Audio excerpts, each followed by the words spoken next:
Hello and welcome back to the Void Century podcast.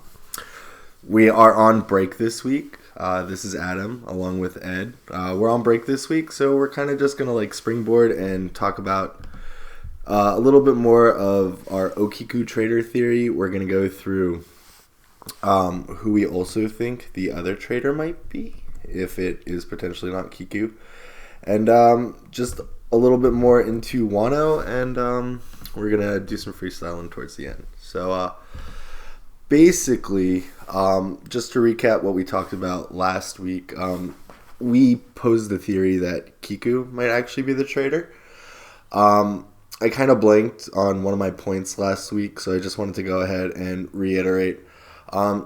So currently we know Otama and Otoko are two main players in the story right now. They're going to have some huge important role to play in the story, and yet currently we don't know what that role is. However, one of the only people that currently knows their whereabouts, both people are wanted by Orochi and Kaido respectively, and currently one of the only people that knows their whereabouts is Kiku. I think it might be a huge turning point in the story if Kiku goes ahead and sells out Otama and Otoko. There's also some people out there that are shipping Otama and Momo already. So what do you think, Tef? What do you think the ramifications in the story would be if the traitor, whether it be Kiku or somebody else, what do you think the ramifications would be if they go ahead and they sell out Otama and Otoko? Well, Otama is daughter of, I forget his name, the one who just got executed in the last arc. Oh no, that's Otoko. That's Otoko, Yasuie's daughter. Otama is the little Dango girl who can control animals.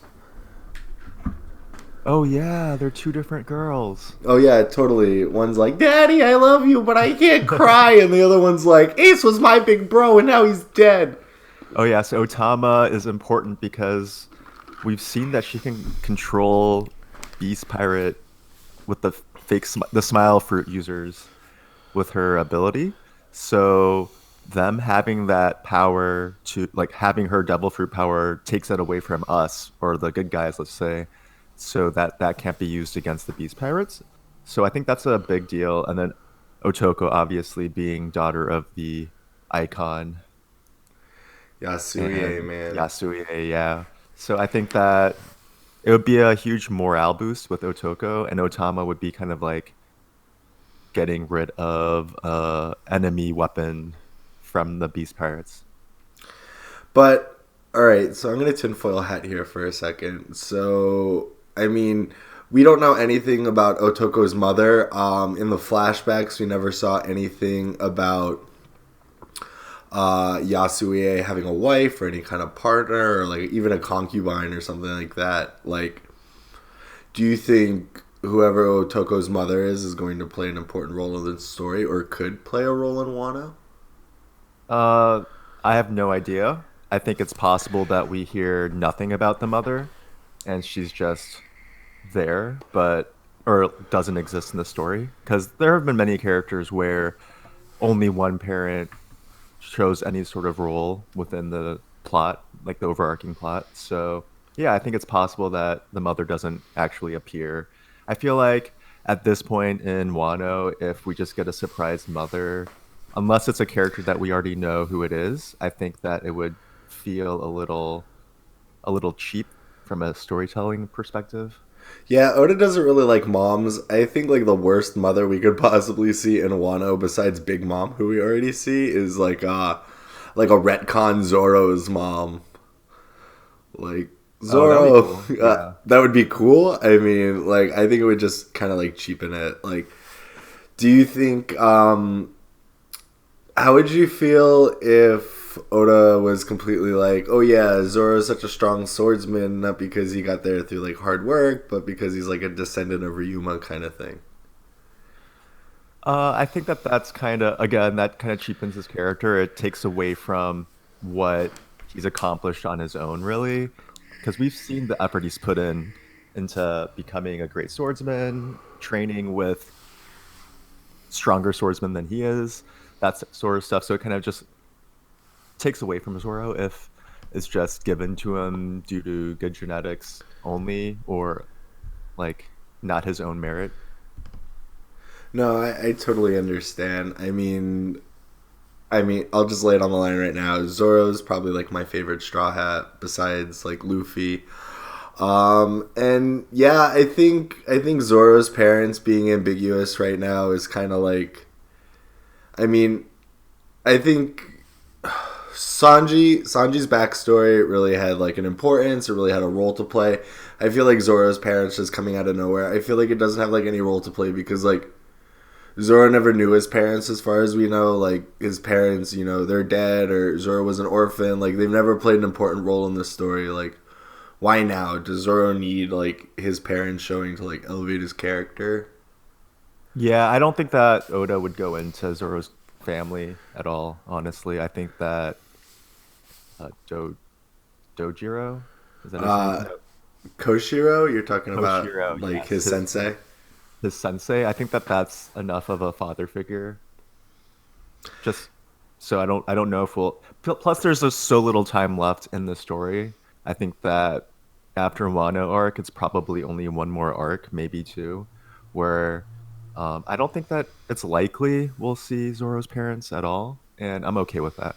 Yeah, I'm totally okay with that too. But so the question is like, so we know that he's related, distant relative to Ryuma, kind of thing. Like, do you think that's ever going to be addressed in Wano? I mean, if it's going to be addressed someplace, it has to be addressed in Wano. Do you think that his relation to Ryuma kind of cheapens his character a little bit? Because like we know No. that after like the final battle, he's going to go to Ryuma's grave, kind of thing. I mean, sure, maybe a little bit, but Ryuma's not really a character in this story. He's from a different story altogether that Oda did before One Piece.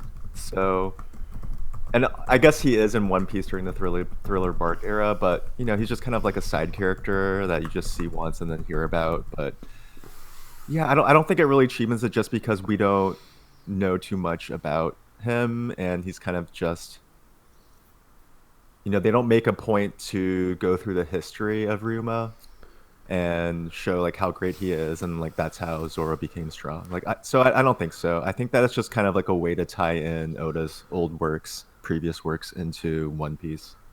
Totally, but I do think that Zoro getting, oh my god, what's the name of the sword he got for, or Shisui? Zoro getting Shisui from Ryuma is kind of like significant. I think. Yeah, Do you think that absolutely. Ryuma knew like deep down that Zoro was like a descendant of his, or did he think that he was just like a prime swordsman that deserved the blade? Yeah, I Ba- think the latter. I think that he doesn't. I don't think he really thought too much about. I'm related to this guy. Like he would have no idea. He just fought him, and he's like, okay, well, I deserve this because I bested the former owner of it. Um, yeah, so I don't think it matters too much really either way with Zoro, Ryuma, that relationship at all. All right, cool. So we got a little bit off topic talking Yeah. about Zoro and his potential family connections. So the next thing we have on the docket is your topic actually. So would you like to present it? Oh yeah, so the next topic is going to be talking about Toki and her scar. So Oda went through the lengths of showing the scar on Toki's thigh, and he doesn't like he's doing a flashback. He's kind of telling the story quicker than he normally does. The pacing is much quicker, and he made a point to include her getting a scar. So there's a chance that this comes into play. And I'm not sure in what way. I think that there's like a few different avenues it can go. The first is that maybe, first off, there's theories that Toki might be the betrayer for Odin, which it's possible. I'm still not sold on it, but maybe let's say Toki is quote unquote the betrayer, but the old hag is the one who was masquerading as Toki and potentially touched her before Toki got the scar or something. And that's how she doesn't know about the scar on her body, something like that. And they're able to identify her between the two characters. And the other possibility I can think of is maybe we see Toki in the future, or I guess present day, but future to the flashback, and see that Toki is alive. She just doesn't look the same, but we can identify her through the scar. So I think that those are kind of two of the potential ways to show Toki. I mean, perhaps we find out that Toki is the betrayer, and we identify her in the future after she's already found out as the betrayer. So like, there's different ways that it can go. But I don't know. What are your thoughts on what Toki's scar could have to do with things, and also we can explore Toki being the betrayer if you'd like as well. I'm just thinking, so I mean, it's possible that Toki, before she jumped into like somewhat present flashback time, I know that's really confusing. If she met up with the old hag, maybe she met up with the hag on her journeys and the hag touched her. It just so happened, like, she jumped into the future, but the old hag, still touched her and still retained, like, the face memorization, I guess. It also kind of has to delve into, like, the latent powers, I guess, in the Mane Mane no Mi, like, the little technicalities of the fruit. Like, Sure. we've seen Bon Clay, do faces, but is it, like, complete costume? Is it, like, complete body disguise?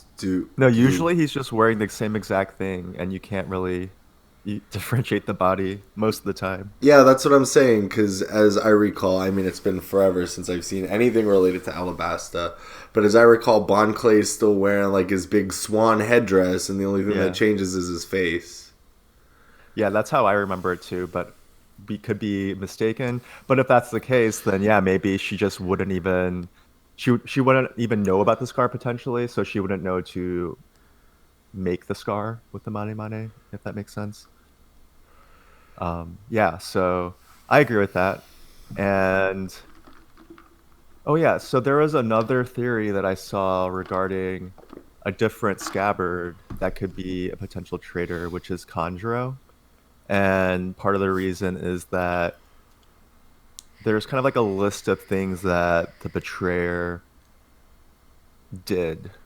For instance, someone, probably the betrayer, told Jack that Raizo is on Zo. Someone, and also Jack found Zo multiple times, meaning that he has the Vivre card to Zo. Or a So, mink on his crew, because all minks know how to get to Zo. oh, true. I don't. We never saw a mink though, so I don't buy that No, because minks are allied to the Kozukis. Kozuki clan, yeah. So I don't think that the minks would betray. I don't think anybody would betray the Kazuki clan enough to join anybody on the Bees Pirates. And also, we find out that the enemy found out about the crescent moon ankle marks, so that's how they were able to imprison all the Kazuki supporters. So there's just like a lot of things that even in the present day, the betrayer has to still be active. So it has to be someone who's still alive, and I mean Konjuro fits the bill of potentially doing all of these things because we see Konjuro. Well, we see him. When do we first see him? Is it during the Dressrosa arc? Or Dressrosa, yeah. So, after Punk Hazard, where they met Kinemon, they ventured to Dressrosa to rendezvous with Konjuro. right, right. So we see him for the arc before Zo, but potentially even before that, he could have already talked with Orochi. But he's the also Konjuro was one of the ones who was teleported to the future, right? Yes. Yeah, so potentially he could have. We have no idea. First off, we have no idea what happened when they got teleported, and I wonder if we find out about that. No, actually, we probably won't during the flashbacks because it's all Oda's or Odin's recollection. It's not anybody else, right? This is kind of Odin's perspective. So I'm not sure if we'll see after his death what happens during the teleportation to the future with Toki and the scabbards. So there's a lot of things that could have happened in between Toki teleporting the scabbards. They likely went, teleported to Wano, right? Like I don't think that when she teleports to the future or past, we don't know how it works exactly, but I'm not sure if it would teleport her to a different position or if she would stay if they would stay in the exact same place. Yeah, I mean, I doubt she has like spatial teleports as well as like chronological teleports, you know. That would be like super Right. broken. Right, right. I agree. So they probably teleported to Wano, and somehow Momonosuke gets taken to Punk Hazard to be tested on to become a dragon like Kaido. Like, there's so many That doesn't make a things lot of that. sense though. Like Orochi would have wanted Momonosuke executed immediately. Like Exactly. so like the scabbards immediately, pop into the future on Wano, like with Momonosuke, like somebody had to have known. Yeah, what happens if one of the scabbards that teleported with them is a traitor? So there's just a possibility that Konjuro is the traitor, is all I'm saying. I'm not saying that he definitively is, but I just want to know that there's that option that he possibly could be. Yeah, totally, but I'd like to highlight that blank spot a little bit more now that we just talked about it. Like Yeah. what happened? Like they just teleported to Wano just like that, and you're telling me none of the Beast Pirates, nobody in Wano, like nobody saw them, Yeah, I mean, and then maybe they she all teleported get into split up. nighttime. Then they like all get split up and go to different islands, and Momonosuke, he gets tested on, by Caesar. It doesn't make sense. Yeah, and I'm sure that Oda will tell us what happens, but I don't know if it'll be in this act I mean, of Wano. it sounds crazy, but it's almost like the same thing that happened with like Kuma. I'm gonna send you all to different islands. Like, good luck. It'll save your life. Have fun. Right, right. I agree. It is kind of like that. I I mean, mean, but and we times, can't rule that out though. yeah, it's possible that she doesn't have control over the spatial and they just kind of all teleport to different locations, but then how were some of them in the same location? Yeah, exactly. Wait, Like who got teleported? It was Kinemon, Kanjuro, Kiku. Momonosuke. Kiku was teleported.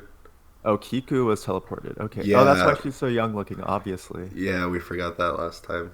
Kiku, and Yeah. that's pretty much it. But like another one of the things that like I wanted to explore too that you and I talked about privately, not on stream, is like Jack knew who Inuyarashi and Nekomamushi were, and he knew that they had ties to Raizo. So, like, we've just stated that there was no way that Orochi and Kaido did not know that the scabbards came into the future. There's no way that Oh they didn't yeah, they know. had to have known. And And then, that like, also gives credence to Orochi being freaked out about the prophecies because he already knows that part of it is true where they they got came teleported to the back. But future. what I'm Yeah. saying is, like, when Jack goes to Zoe and he's like, where's Raizo? And Inuyarashi and Nekomamushi are like, we don't know who Raizo is. And then, when Luffy walks up, they're like, Raizo is safe. What I'm saying is, Jack knew Raizo was there. They know that Nekomamushi and Inuyarashi know exactly who Raizo is. So, like, what's the deal with that? Yeah, we don't know. We don't know what exactly happened. We just know that there's a traitor, and that's likely what happened is the traitor informed them of what's going on. But what I'm saying is, Jack should have killed him. Flat out. Jack should have killed him, yeah. I mean, like he tortured. It's like the same trope that every supervillain uses. Like, yes, I'm just gonna set you to die, and I'm gonna leave and just hope you die, kind of thing. Like, I think that's like bad storytelling on Oda's part, and it's really unlike Oda. So like, I there's got don't to be think that more Jack to it. necessarily knew, because I agree. Otherwise, it would be bad storytelling. But I don't think Jack necessarily knew exactly where Raizo was, and how to get there. I think that the trader had to kind of guide him a little bit. Then he should have burned down the Mokomo dukedom. Like all the monks should have just been dead. And I know that's like what he tried, but like He tried, yeah, because how many times before did he find Zoe before we actually see it? And He went there once, and then he fought, and then he left, but like his baddies stayed around, and then the Straw Hats came by, defeated like his goons, and yeah, then so the saved first time everybody. he was just kind of scouting it out to see if what they were saying was true, if the intel was good, and But yeah, and then that's we saw the that's when he rest. used one of Caesar's weapons and hung people up on crosses and stuff. Like, Oh, again, he expected them to die. He didn't assure that they died, but he knew Rizo was there. Like, he knew that they knew who Rizo was, because like one of the things is like, we don't know what ninja you speak of. If there was a ninja here, the monks would have killed him, kind of thing. Like, Jack's dumb, but he's not that dumb. yeah. I mean, yeah. Maybe the minks just fought him off well enough the first time. Yeah, we don't know. Jack, dude, you keep screwing up. All right, so Oh do you? yeah, I kind of want to talk about Toki not being the betrayer because first Why? off, Why would she betray her husband? yeah, first off, she's married and loves. It seems like she loves Odin, and she's happy. She looks very happy with the kids and Odin when she gets to spend time with them.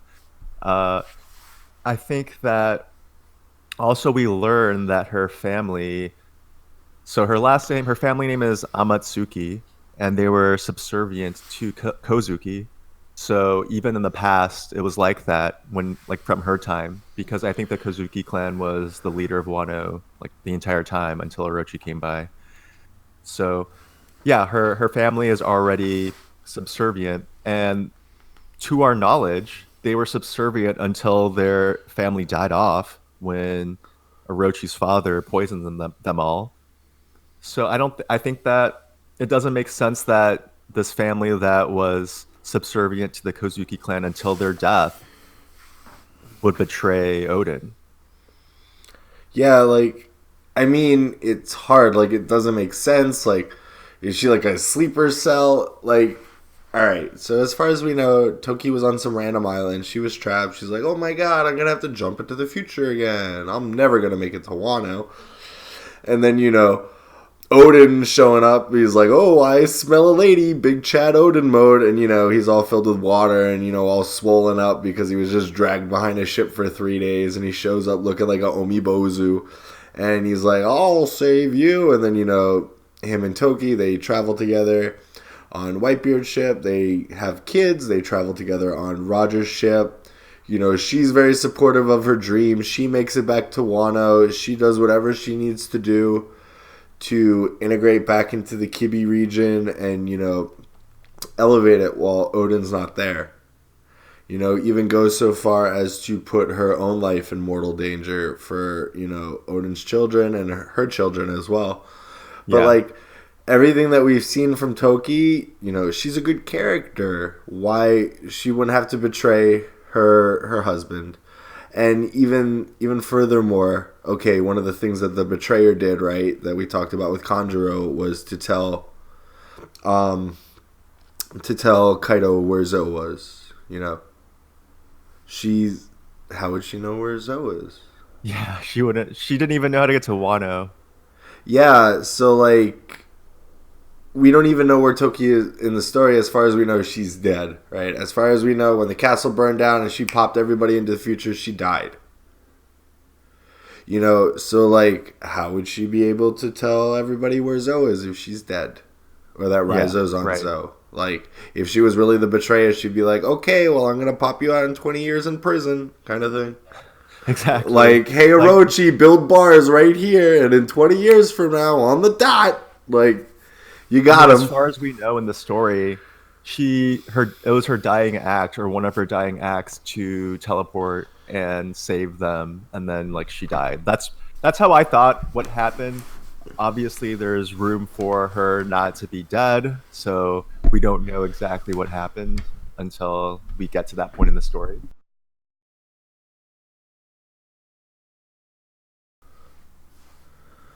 Like, she's just like, okay, everybody, I'm gonna use all my power right now to teleport all five of you into the future. Bing, bang, boom, goodbye, Momo, I love you, kind of thing. Right. And I think this kind of leads into the next topic of the Kurazumi family Oh, because the cicada people.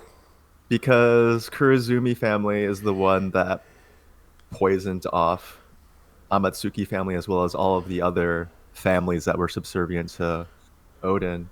So we know that Orochi's grandfather that Yes. poisoned? Yeah, Yes. it was his grandfather. So do we even know about Orochi's father then? No, we have no idea about his parents. As far as we know, Orochi was an orphan. I think that basically what happened is the Kozuki clan probably retaliated and threw like Orochi's parents in, prison, and they had no idea like Orochi was even a thing. Yeah, So he was just like a street urchin, like, they sent him to go buy rice one day, and while he's at the market, the family gets raided. And he comes home and like his house is burned down and his parents are nowhere to be found, and then he's like, "Oh no, what happened?" Like, "Oh, now I'm on the street. Poor Orochi, I'm brooding now," kind of thing. And right. he's just sitting there scheming. It's almost like the Wano origin story of like Blackbeard, and we have no Yeah. idea like where Blackbeard's from or like what his spiel is, but we just know like nobody loved him, so now he's evil. But then we meet up with the old hag, Kurozumi Higurashi, and And she's like, okay, this clan, even though they're all dead, it seems like there's three of them still alive, and the two of them have devil fruits, and they are quite powerful devil fruits. One that can the Mane Mane no Mi that Higurashi has, the old hag, and she can disguise herself as anyone she touches, and then Kurozumi Semimaru, and he's got the Bari Bari no Mi, so the barrier one that Bartholomew has. And these are not cheap. These are not cheap, weak devil fruits. These are serious devil fruits. I mean, the fact that the Bari Bari no Mi could stop Odin, and Odin is strong. Like he can cut a Yonko. He can cut what's his name? Kaido, he can Kaido, he can yes. cut a mountain boar in half, but he can't kill him. Like I think that's Odin's problem. We never seen him kill anybody. Like his Well, I think blades are that sharp, but they're too sharp, so everything he's just. like Luffy. He's like Roger. They don't kill people. They make examples of them, but they don't kill people. Oh my god! I mean, hands up. I wish that freaking Luffy when he one shot. What's his name? Just killed him. The spring guy. Oh yeah, that would have been funny. It starts with a B. I I know forget. he's the hyena. I forget his name. I'll think about it. But yeah, so like the barrier fruit is like super OP. The money fruit's super Bellamy. OP. Yeah, Bellamy. And now they're like they're so old that they've like got their techniques down pat. They've been waiting for this moment. Oh yeah. So like we know they die. We know their fruits end up in the east somehow. Like how? How do they die?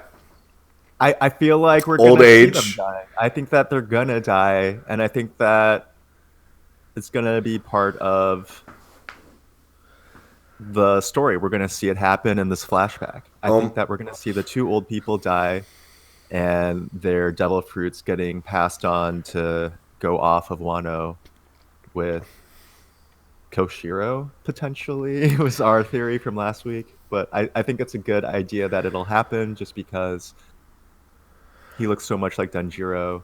And come on, he's a swordsman. He's it's a good chance he's from Wano and he learned his swordsmanship from Wano. we know the scabbards escaped from this current incarceration.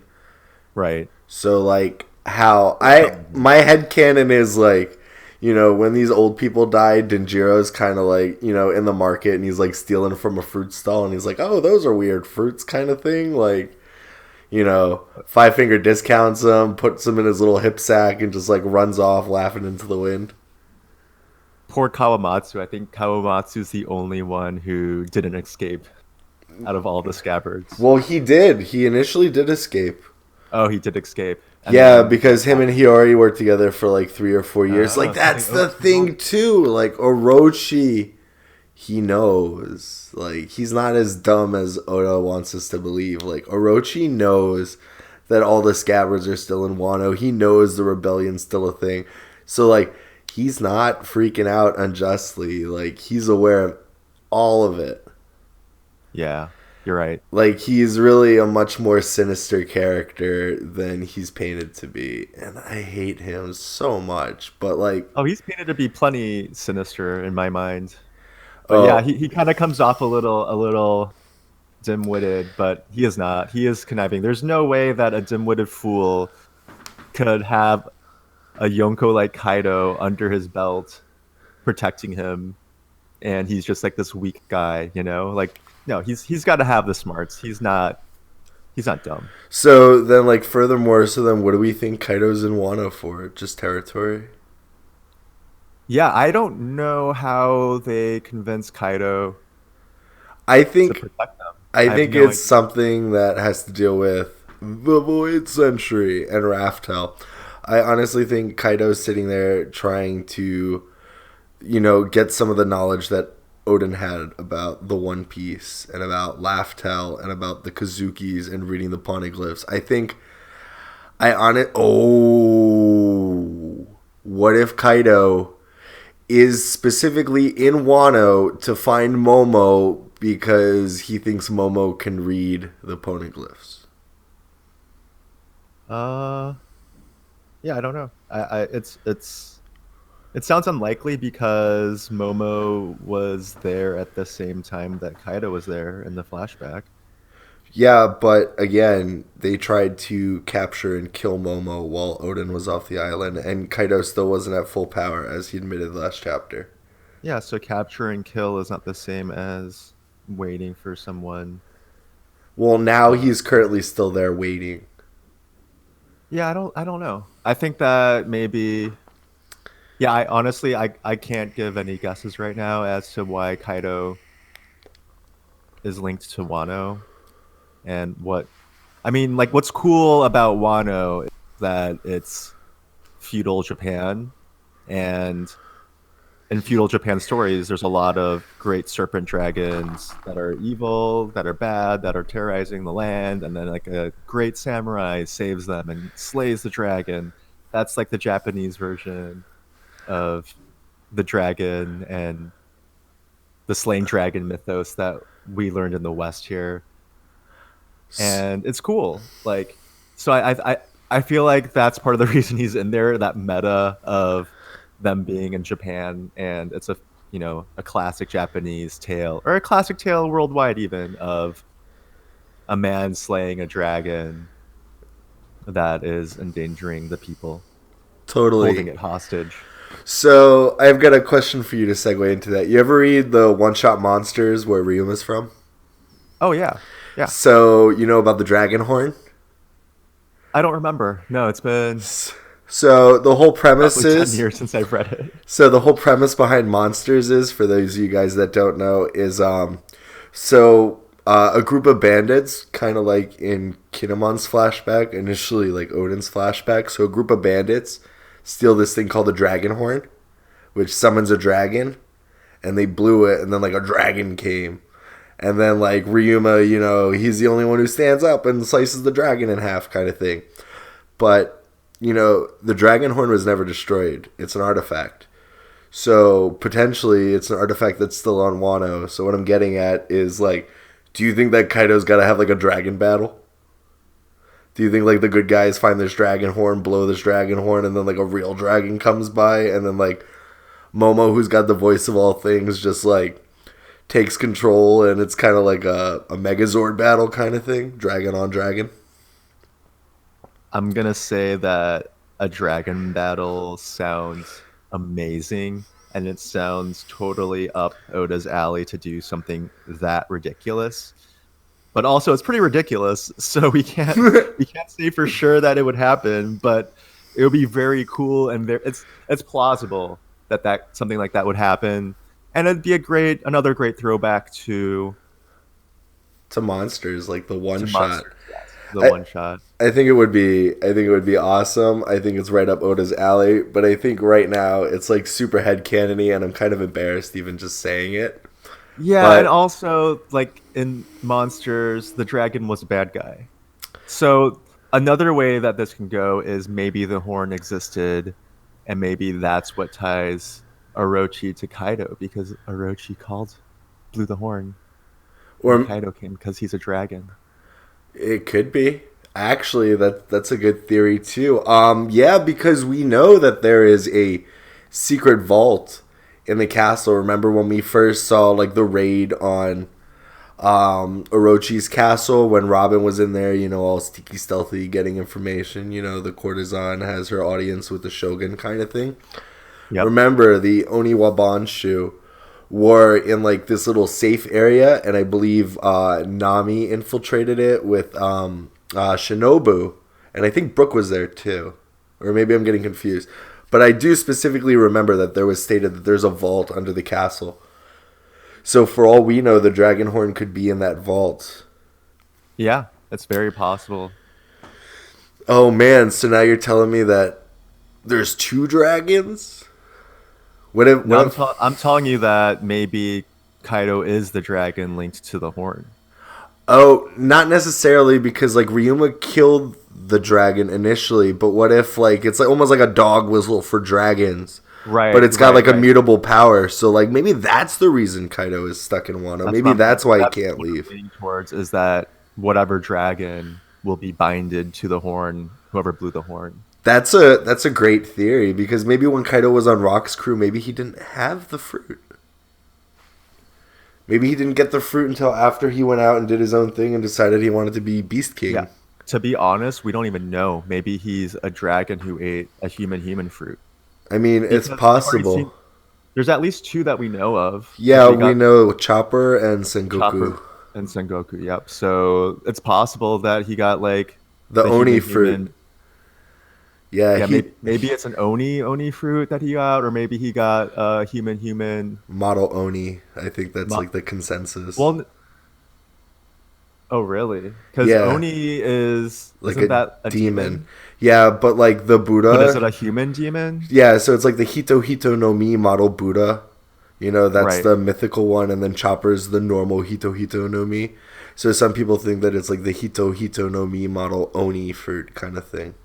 I see. But I've also heard a bunch of things. There was also a theory that like Kaido is a poneglyph. They'd eat the dragon fruit. No, I don't buy that. I think that he's likely a double fruit user, and it's going either one way or the other, and we don't know.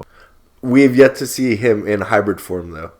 So that's like the one thing that every zone user has is like a hybrid fruit. Remember Rob Lucci? True. So like if he has like a human zone fruit like model Oni, like his hybrid form is going to be insane, because like there's definitely drawbacks to his dragon form. Like he's not quite as agile or as speedy as like his raw power is absolutely. But it looks immense. Like he has like control over the weather or something in his dragon form, right? Yeah, that's something what like allows him to fly. He's got control over clouds. Like when Momo he gets upset, he manifests clouds. Right. All right, cool. So I think that we can maybe move on to our next topic, which is what are the next two acts of Wano? Well, so let's go over. Would you like to go over the first act, maybe, or just kind of like a brief overview of the first three acts?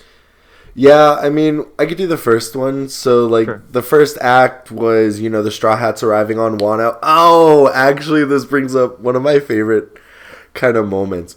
So, initially when the Straw Hats arrive on Wano, they climb up, like, that Carp Lake, up the waterfall. And then out of nowhere, there's, like, this random octopus that just appears on the deck of the ship. Everybody sleeps on the octopus. I swear I'm the only one who remembers the octopus. I forgot about it until you told me. Oh my god, yeah, he was in there for like 4 or 5 panels, just like this random octopus with like a little flag on his head. And he's just like chilling with the crew, and to this day it's like not addressed, but as soon as like He's probably like Panda Man. Come on, let's be real. yeah, no, but like Panda Man's always in the background. This dude was like next to Nami, and she's like, what the hell is this big ass octopus doing on the deck? Right. But so yeah, for those of you who don't know, as far as I recall, like Luffy before like the ship, crashes on a beach in Wano, he kind of like takes the crew and like throws them just to make sure that they land. And like Luffy goes down with like the Sunny, and he wakes up like on a beach. The Sunny's gone. Luffy sees like a baboon fighting like I forgot the name, but it's like a lion dog, a Koma Inu. There you go. So sees like this big baboon with a sword fighting like a Koma Inu, and like a little girl, like pops off some kibidongo off of her cheek, feeds it to this baboon, and it's her pet. Whatever. They meet up with Hawkins. Luffy rendezvous with Zoro. So basically it's everybody, the Straw Hats that have already been on Wano, the Straw Hats that have just landed on Wano. It's everybody getting their bearings, learning about Orochi, that kind of thing. Yeah, because the entire last arc, we had Straw Hats that were already on Wano, that were infiltrating and spying and, preparing for Luffy's arrival. Yeah, it doesn't seem like much, but it was actually like a 7 or 8 year gap that we didn't see the whole crew together. Ever since they split up at Dressrosa, it's been like 8 years since Zoro and Sanji saw each other. God, I love that rivalry. Happy to see Zoro again. Oh, honestly, me too. It's so nice to see him again because he's a fan favorite. Like, he's my favorite. The big three everyone loves, but we've been having a severe lack of Zoro. And super severe lack of Jinbei. Come on, Jinbei, please don't die. Just join the crew already. Right. Oh god, that would be like the biggest blue ball ever if just Oda just off screens Jinbei's death or something, and it's like, you thought? Right. So then we got at the end of Act 1, Luffy somehow gets captured. I don't remember exactly how. And he fought Kaido. That's when Kaido like Boro-breathed Odin Castle.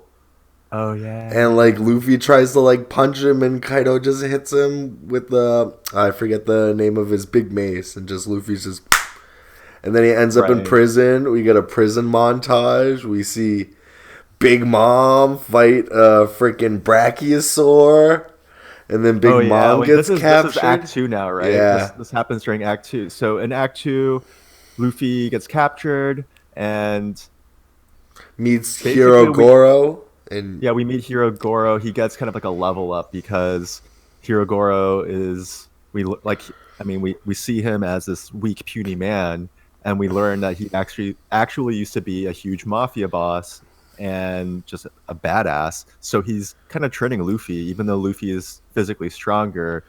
Hiro Goro has the technique that can help defeat Kaido, which is a special form of armament hockey, kind of like the next level of it, where he's able to release it outside of his body. So like, let's say he's trying to punch it, but it'll extend beyond his fist. And effectively what this will allow him to do is punch through Kaido's armored scales, which basically that's the reason why Luffy didn't hurt Kaido previously, because his scales were able to just prevent any damage. Whereas now with this form of hockey, he's able to go through the scales and potentially do a lethal blow against Kaido.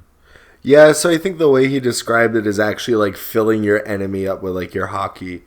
So like right now, like a typical hockey clash is like hardness on hardness. Like if somebody else's hardness is over yours, then like they trump you. But now it's like completely negating that hardness factor, that like contact factor altogether. And it's kind of like, yeah, no, so like you push your hockey into them, and like your hockey like overpowers like their cells, and like that force, spreads through them, kind of thing. But then again, like that's not what Odin did. Well, Odin kind of did that through his swords. But it's just that Odin, the Wano people, they have different names for everything because they're so closed off. So devil fruit is actually ninjutsu, right? Or magic. Yeah, And sorcerers. sorcerers. And hockey is not hockey. They just call it swordsmanship. They're just, No, executing. it's no. They call Oh, hockey Rio O. That's armament oh, Rio. hockey. Oh, you're right. Yes, Yeah, correct. but so basically, what I'm stating is, I'd like to believe that Odin wounded Kaido with normal armament hockey because when we see that wound, you know, the Kaido's scales are cut apart. So what I'm saying is Kaido's skills are hard, plus he's got hockey on top of that. If Hmm. Odin put his hockey into Kaido, it's like a shotgun blast where like the exit wound's much larger than like the entry wound. Oh, I see. Yeah, But you're right. So that just means that his armament just straight out yeah, picked just straight out won over Kaido's. up. Sick. That's cool. Yeah. Yeah, so basically the end of Act Two, it ends pretty sad because everyone's captured, everyone's found. They find out about the rebellion, put them in jail. I think that Law is able to get them to escape. Yeah, and they kill Yasue too. And yeah, and Orochi orders Yasue to be killed, and we kind of get his flashback and learn a little bit about how Oh, he was the old mafia boss, yeah, right? and we learn about the smile too. We learn about the side effects for the smiles. Oh Because that yeah, was the so big that's why thing. everyone's smiling. Yeah, like at his Right. death, that's when we learn that, the smiles that fail are given to Right. people I as forget the food. percentage that make it. It's like what, like 3 in 10, something like that. I don't know. No, it's 1 out of 10. Oh, it's 1 out of 10. So most people, they don't get an effect from eating a smile. They won't become a Zoan. Instead, they just get the negative effect, meaning that they can't cry or they can't be like make sad faces. They're always smiling. And that's why when Yasue died, he was like a local hero. Everyone loved him. He Everyone was laughing and crying so hard that or laughing so hard that they're crying, but Yeah, it's actually them being sad. same thing happened with Killer. Like, that's the thing. Like, it robs you of all emotion. Like, you can't even just be a human at that point. And, And like, then obviously after this, we got Act Three of Odin's flashback. So what do you think? well, What okay, so flashback is before over? We have Act two more 3 left. started, keep in mind, Sure. before Act 3 started, um, well, like before Odin's flashback, we had the 9 red scabbards, making the march to Onigashima on the night of the fire festival, and that's when like all the forces are scattered and you see like boats broken in the wind and stuff. So we still have like no idea what happened with like the current counterattack. That's true. Yeah, we saw a bunch of. I mean, the Sunny's location is known by the enemy. Yeah, remember they tried to attack the Sunny, and everybody was like hypothesizing that like maybe Frankie was there, and he like purposefully, caved it in so that like the Sunny would be protected and that kind of thing. But we still have like Sure. no We don't idea. know. We Yeah. don't know what's up with the Straw Hats. We have no idea what's going on with the Scabbards. We have no idea with like Marco and the Whitebeard pirates and like all the allies, the Grand Fleet. Like we have no idea. There's just so much ambiguity, and Oda's like, hey guys, I'm gonna make you forget all about that. You want to meet a nice Chad named Odin? You want to see him like run around? Like, but that's currently where we're at. Like, this is stuff that we haven't talked about in like 6 months because like it hasn't been in the limelight. But like, we got to go back to that. Yeah, so there's two more acts left after this flashback. So this flashback we're going to learn at the end of this flashback we're going to learn potentially who the traitor is and kind of catching back up to the present and seeing how everyone got to where they are or a lot more of that information. So I feel So like I'm sorry, but I feel the way like the Kabuki play goes is, if I remember correctly, like Act 3 is like the main tension build up. So it's like winding and winding and winding everything up. Act 4 is going to be like a quick confrontation, and then Act 5 is like the rebuilding kind of thing. oh, good to know. I didn't know that. I mean, I've that's as far as I remember. I know that there's certain structure. I think Act 3 is where they're just winding up the tension. Yeah, So and there's got they've to done a good be. job with that. Oh yeah, but it's gonna get even worse. It's gonna get a lot worse. I think Oda's just messing with us right now. Like I mean, honestly, Act Two ended pretty bad. Like they're in kind of a dire situation already. Act 3 started even worse. Like the whole rebellion has just been squashed. It's been wiped out. Right, right, So like, and now Odin's gonna or die. So it's just like more disparity, and we're just gonna get even more distraught. But it's gonna right. get even worse. I think that there's a potential that like Momo could get captured. In in In the the present. Yeah, in the present. I mean, Hmm. all he has to protect him are like the scabbards, and there's like all the beast pirates right there. So maybe Kaido finally gets him. And I think wouldn't it be fitting if like Momo's there and he's like all scared, so he goes like dragon form, and then like Kaido goes dragon form, and he's like, "Witness true power, like your father was a punk," kind of thing. You know, the Yeah, I only think you would have reason. respect for him because he's the only one like we've ever seen scar Kaido. Like, does Kaido have other scars? Like, he probably has mad respect for Odin. Yeah, I don't think so though, because Kaido is gonna be like, "Oh, your father was so weak. The only reason he lost is because he cared Oh, for true, you," kind of true. thing. Yeah, he might play that card. He probably will play that He card because will, because he's a freaking bastard. yeah. So I think Act Four is just gonna be them probably losing their like quick confrontation, rebuilding, kind of feeling like everything is gonna go wrong, but Luffy maintaining hope, and then No, Act Five. I, Sorry, what? I think that's Act 3. So I think Act 3 is Oh, like everybody's gotcha. gonna get dismantled. Act 4 is when we get like a training montage and reinforcements, and then the final battle kind of thing. And Right. then Okay. Act 5 is like, the sun rising on Wano and like the ports being built kind of thing. I think Act Five is where they're gonna have the main battle too. Really? I don't Oh know. yeah. Like we need to research, I guess, the kabuki structure a little more because we know that it's the kabuki style. But who knows? Odin could go Oh. whatever way he wants to. Well, either Like way, either in Act Four or Five, we're gonna have a major battle, and there's gonna be a lot of people that come for it, including potentially Big Mom, including potentially. Let's segue into our next section of what's going on with Marco and the Whitebeard Pirates. I have no idea. As far as my headcanon goes, I'm like, oh yeah, well, Marco's obviously gonna join up and protect, Luffy. But like, as far as I know in the story, Marco's like, nah, I'm just gonna make sure that Pops' island is okay. And like, oh, okay, dude, like you have a chance to like do something and you're not moving. Like, it seems very No, this is uncharacteristic. for a man that Whitebeard called brother. Yeah, He didn't call he called everyone else his children, his son, maybe his daughter, I don't know, but Odin was the one person that we saw being called his brother, which is more on an equal level, honestly. That's kind of yeah, like being peer level. like, I mean, Marco really knows how important like Odin was to Whitebeard. Yes. Marco knows that like their straw hats are there. Ace's brother is there, and Marco still refuses to move.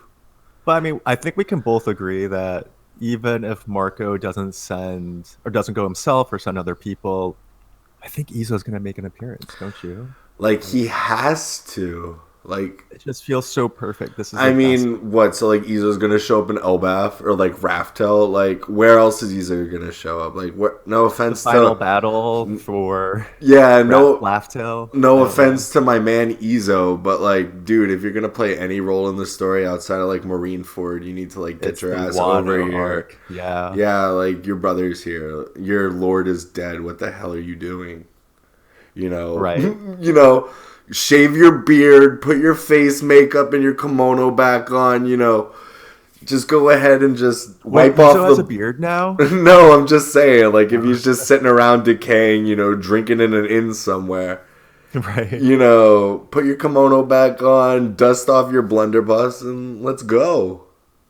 Right. Yeah. I think that it'll be pretty epic Especially if our theory is true that it ends up being Okiku that is the traitor. I think that Izo returning would be just more powerful story wise. But even if that doesn't happen, I think it would still be great to see him. This is the best place to see him.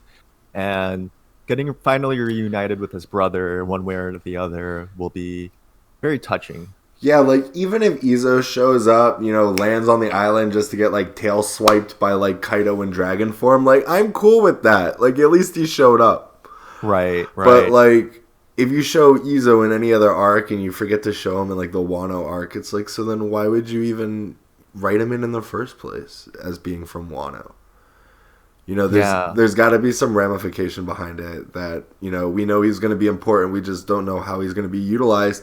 I think the perfect way to utilize him is if his brother's the traitor, because we already know he's a scabbard. Like, I, I really like that theory, and that's why we keep leaning in towards that. But yeah, yeah, it could be wrong still. So yeah, it I totally hope can. that it's right though. It would feel so good. Yeah, it can still be wrong. And listen, obviously I had canon about a lot of things. Like, it could be wrong, but then again, there's a lot of ways that it can be right too, and that's why I like Oda, because he writes ambiguously, but he always ties everything up. So, And I think that headcanon is kind of fun for predicting stuff in the future because like once it happens, it no longer becomes headcanon. Either it's right or it's wrong, and we move on. yeah, and But it in terms gives of you. predicting stuff, we don't know, so it's nice to kind of have your little theories. So headcanon is okay to have.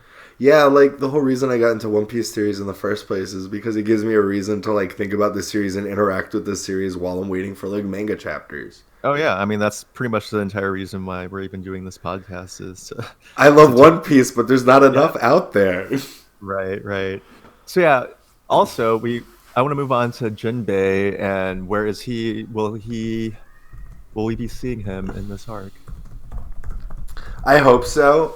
In my head canon, I like to think that somehow the octopus that was on the deck is gonna like guide Jinbei to Wano, and like so we don't know. For all we know, like the forces, like the 8,000 men that the scabbards were waiting on at the port, for all we know, the Sun Pirates could have like coated their ships or like hid their ships somehow.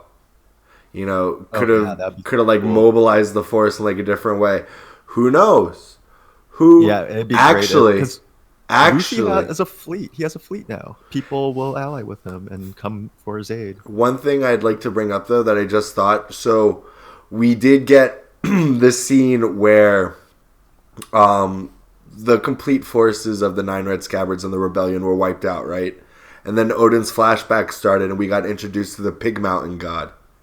We know the Pig Mountain God's still alive. What I'm True. saying is it would be a nice little subtle tongue-in-cheek kind of tie-in for Oda to be like, oh yeah, well guess what? The Pig Mountain God is currently transporting the ships in his mouth, but is like I would underwater right now. love to see the Pig Mountain God, or because this will be the baby mountain god that Grew up, grew yeah. up. Yeah, I would love to see him return, just because. I mean, it was great that the mother didn't die, at least not by Odin. Like she got patched up, so it would just feel great to see him again. It would. I love that theory. I mean, honestly, I'm just in it to see the pig just land on the beach and just open up its maw, and it's like Normandy, like everybody comes streaming out. or like a Trojan horse type situation. Yeah, the Trojan pig. Like Kaido's like, oh yeah, this is dinner kind of thing. We're gonna party at the fire festival, and it's like, surprise, asshole. I love it. I love that theory. But Jinbei, he's got to show up in Wano. He's like, Luffy, my captain, I will meet you in Wano. And Luffy's like, yeah, Jinbei, you better meet us in Wano. Like, if you got to stay, you're meeting us in Wano. There's no way he got taken out by Big Mom, but I think he might be injured. Yeah, he might be. I mean, you don't stand up to Big Mom and get away unscathed easily. I know, I know, but we waited for him to join for like 10 years. It's like, dude, I just just kind of feel like he's gonna be join. admiral with the Sun Pirates. I feel like he's not gonna be like main crew. You He know, already like has a job. You keep saying that. He already that's has a true. job.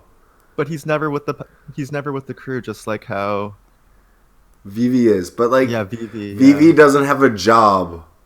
Jinbei has a job. He's physically steered this Vivi ship. is princess slash queen, assuming Nefertiti died. Yeah, Queen of the Straw Hat family? Like, what? That's not a job on the ship, dude. I Like, know. I mean, what? Like, the crew Yeah. queen? So she's gonna, Jinbei like, is helmsman, is true. But again, he's just never there. He's always, I mean, granted, he has good reasons to not be there. I mean, yeah, like, he single handedly saved the crew, but, like, I just want him to show up already. Well, on that note, I think that we can wrap it up for this week. Yeah, totally. Next week we get a new chapter. Everybody pray to whatever god you believe in that Jinbei shows up soon. And this next chapter, I'm so stoked. It's gonna be so good. I can't wait. But we'll Yeah, see me you too. next week. We'll see you next week, guys. Let us Thanks for know if you. listening. Thanks for listening. Talk to you soon.